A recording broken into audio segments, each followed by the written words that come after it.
Çavên te bûne stek li esmanê jiyana min.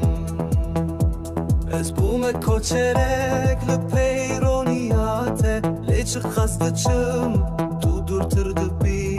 Vek xeyaleke nêzik xuya dikî lê dest nagihîje.